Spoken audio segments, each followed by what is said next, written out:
Hey everybody, welcome to, well, this is going to be my first video, I guess. It's going to be on flipping this 2019 570 Outlander. So far, I've already put like a new red cover on it, put new straps on it. The other ones were sun rotted, all messed up. I took the other dash and cluster out because it didn't work. I put this on it because I'm going to put snorkels on it. This isn't the right dash, but this dash works, unlike that one. And yeah, so far, I'll show in the video. There's going to be 3 pictures of everything that I've ordered for it.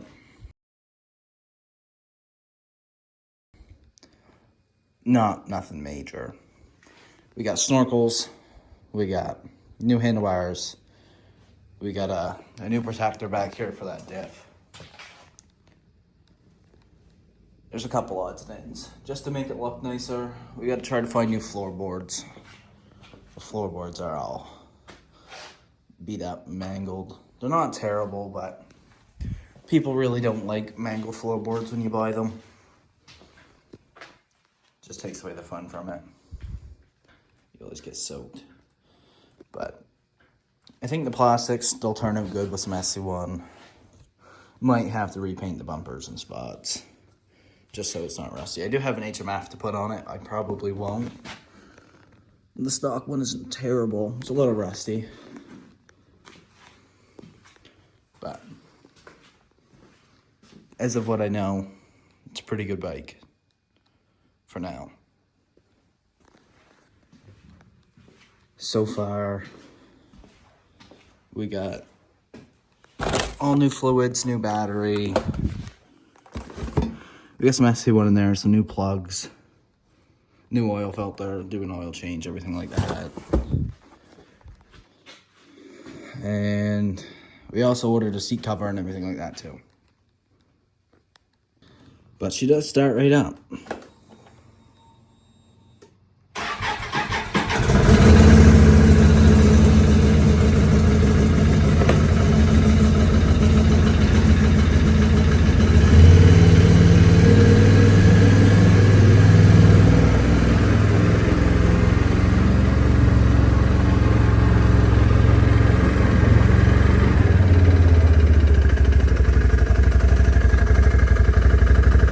As of right now, she seems like she's working pretty good.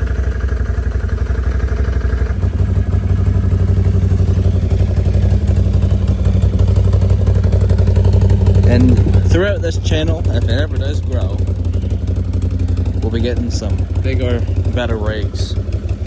Before this, I flipped off 800R. It was pretty good. We're gonna start out small with 570, make some couple YouTube videos out of it, see if anybody likes it. We are gonna have to get a new boot on that as well, touch up a bunch of things, but I think she'll turn out quite nice. Okay, we're gonna take this thing on a little test drive and see how she does.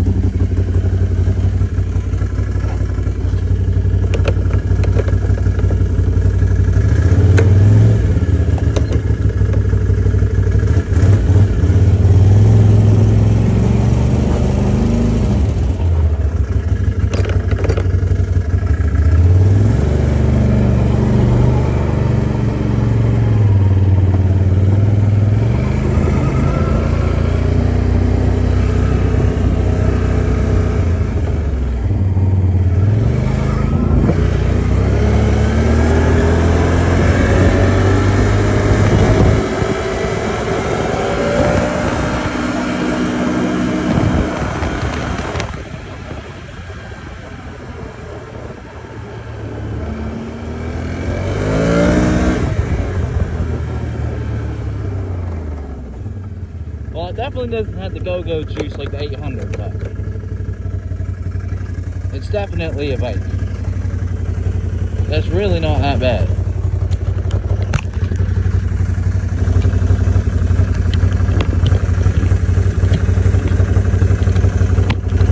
Well, she seems to be running quite good. for a 570, it has this little bit of power. Nothing major. A little bit of shifter play. But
see if we can't put it in low and get some good wheelies out of her.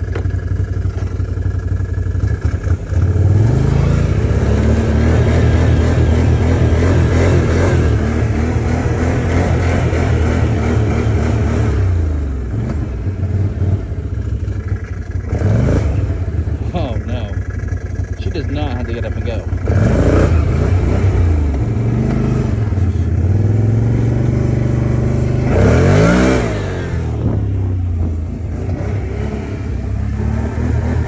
Must wheelie on this hill.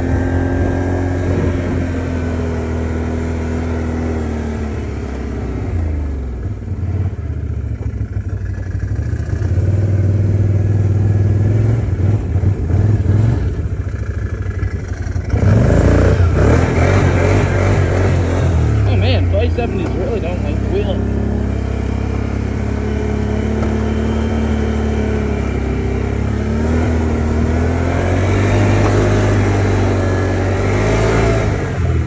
Could be that belt.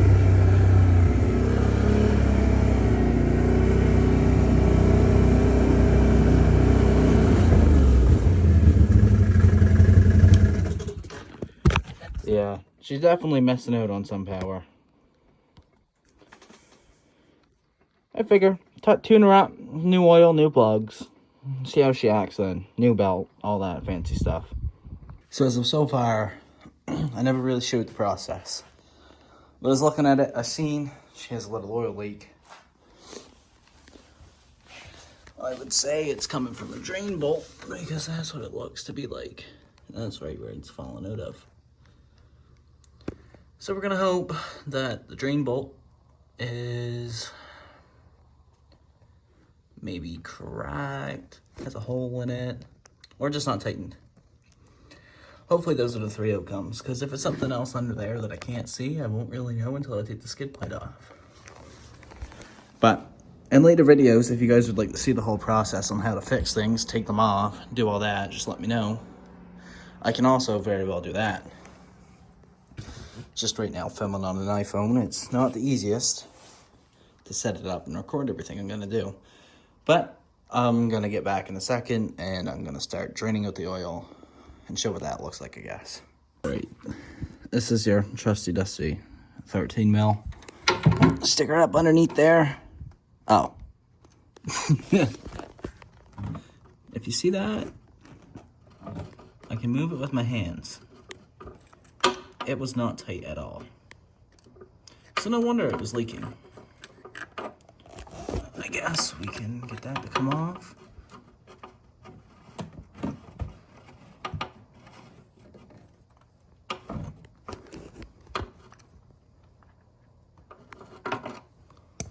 Oh boy. Here. I'll start recording right after I get that out. Well, it turns out I can set it up like this.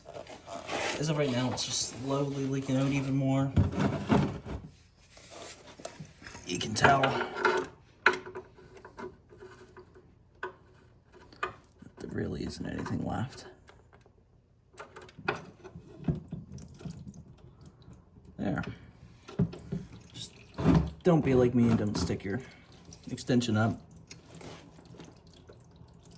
Because the oil likes to route through that too.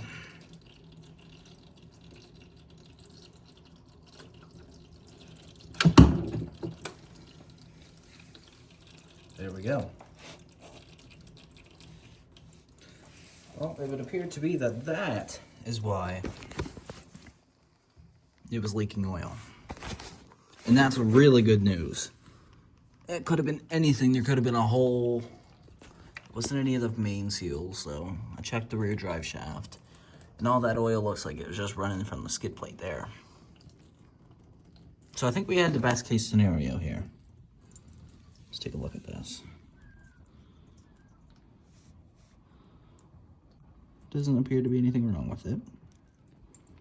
It just did the seal right. Might just have to add a new washer.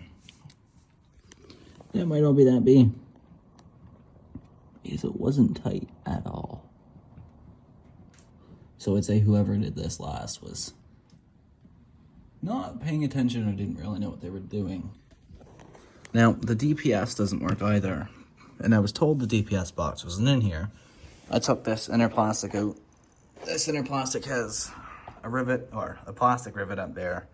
3 there. There's 1 there, and then there's 1 there. This one's by far, it's not that bad, but it's a little bit of a pain to get to. And you just pry that in there and it sticks up right in there.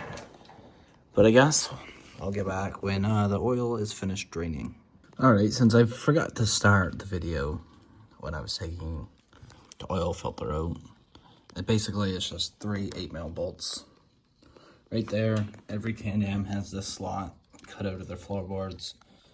Unless you have custom floorboards, but every stock Can-Am floorboard has that cut out, so you can take the top and the filter right out. I wouldn't say this was changed for a while. Definitely not when it was supposed to be. I also found out that the spark plug boot wasn't even on the spark plug. It was on it, but it was literally just sitting there. It wasn't pushed in, so that's probably half the reason. The other spark plug's up in there. It's not fun to get to, but I'll show you guys how to get to it on the other side. And then if you guys want it broken down in detail on how to do everything, if you guys stick for the journey and support, I will do this as long as I live. This is probably my favorite thing to do. Sit here and work on one of these. I wouldn't have it any other way. But once that gets done draining out, I'll take that new filter, put it in there, put a little bit of new oil on it first. Everything like that. Just took the dipstick out. Just want to let everything come out, really. I have time. I'm not in a rush, so let all the old oil come out first, and then I'll put all the new oil in. The only thing about this is, with the skid plate, everything that spills down there goes the whole way down. You can't really see it, but down there, right where that black dot is, and that's where everything falls out and leaks throughout the floorboard. But there's not much you can do about that. Now, if you guys are trying to do your own oil change and you don't want it to get messy, I suggest putting cardboard underneath. Me, I don't really care. My floor has taken quite a beating, so. No, well, I guess I'll let this drain out and then I'll start recording again once I start to put everything back in. Alright, so what I'm going to do here is just put a little bit in it, on it, get some around it, just so it's a little bit lubed up already. That's what you want. You don't want too much, nothing major. But I just like to make sure everything already has some oil in it. Just a little bit. Doesn't need a whole bunch. And then you take this. That's cut out just so you can do this. And then you gotta stick it in there. And you gotta make sure you have it lined up. So once it's in the center, you push in, and it should stay. And if it doesn't stay, sometimes you have to try to keep it to stay there. Make sure it's all lined up. But if it likes to do that, just make sure it's in the middle, pushed on tight, it's sealed there. And then before it starts to slide out, you put the cover on, and that'll hold it in there. I can't really show that right now, but that would be the best way to do it if you don't like this, don't like dealing with that. It sucks, it's a pain in the ass, but you get it on there, and then from there, what you do is you put the cover right on, and you tighten it up. I just kind of can't do that with one hand on the camera. One hand not. See if I can't set it up somewhere so you can see it. Yeah, I guess you can kind of see it like that. Make sure the writing's down. So it goes like, it wasn't down. So I say somebody did do the oil change, they just didn't really do it the right way. Make sure the gasket's a little lubed. Yep. All right, so this, push that in, make sure it's in the middle. Then right away, you just go right for this. To get that in there and on there. And then once that's in there, that'll be held in place in the right spot. And then you tighten the bolts in and you'll be okay. You got that procedure done. I already set one in there so I can hold it up there. You start putting these in, and at first I would say just hand tighten them. And then afterwards you can go in there with your ratchet. And that's the way that I would put it on. I wouldn't use an impact if you over torque them or over tighten them. And it gets too tight, sometimes you break them off, or you deal with a bigger pain in the ass when you go to work on it again. But yeah, that's what I'll do. I'll just like this, just with the 8mm on an extension, tighten it on there first. Make it so all three of them are in there. Grab the last one. You gotta stick it in through there. You get it lined up. Let's see if we can't do this with 2 hands. It's a little hard to do with one. Then you get that lined up in there. Take your socket, you set it on the socket, you set it on the head of the bolt, then it starts to screw in. And then just continue. Can't really see it, but then you just continue hand tightening until they're on there pretty snug. And then you use your ratchet and you tighten it up snug. Not over tight, and not so tight that you break the stud off. That's worst case scenario. You don't want them overly tight. What I do is I do this. I keep my hand there. And then once I can't really move that, that's tight enough. But I keep my hand there so it's not so much leverage. That way I know how tight it's really going. Get that one on there, you do the same thing. There, can't go no more like that. Then that's really good. That's my method to do it. That way you don't tighten it too much, do anything like that. I just hold it like there so you don't have that much leverage. And then that makes that go in pretty simple. And now the new oil filter's in there, and that's done. And then we go on to filling it up. So I got that drain plug back in, oil filters back in, everything like that. I'm just taking out the plugs now, check how they are, see what they look like. All you need is a 5/8 socket. That's what the plugs are on these. But yeah, I'll get back when I get them out and see what they look like. So this is a brand new plug. This is the other plug. This is the one that wasn't even plugged in. To be honest, I think it was just running without spark going to that cylinder. It's probably why it sounded how it did. That would make a lot of sense. All right, so I got those plugs back in. I kind of forgot to show the procedure to put in this other side over here. But anyways, this is still left out so you can kind of see the plugs right there. You take your like little 3-inch extension on the 5/8 socket, you stick that in there, you take that out. Now what I'll do, so I get a little more room, is I'll take this off. I'll just stick my other hand in there to help me out, but no, that one goes in there like nothing. Both plugs are changed. We've got the oil changed so far. We've also got a new battery in here. The Motor Rat.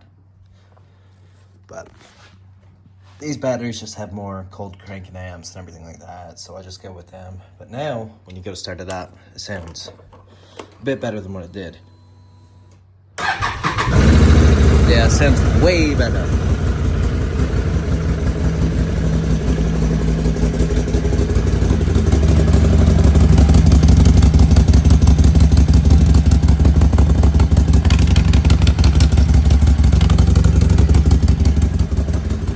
Way better than what it was. But for today, I think that would be everything that I have to do. I have to wait on parts to come in. I have diff fluids that I can put into. I'm not going to do those in this video. I'll do that in another video. See what you guys think, if you guys like it. And I'll continue on doing everything. But now just leave a comment if you have anything to say. Let me know what you want to see, if you want to see more. Everything like that. But that's pretty much it. Today we just did plugs, oil, and battery. It wasn't much, it didn't take long, but it was quick and easy. Simple to start off the first video for everybody, to whoever wants to watch. But that's that for now. And I appreciate everybody that decided to stop here and watch. So, thank you, and I'll catch you guys on the next episode.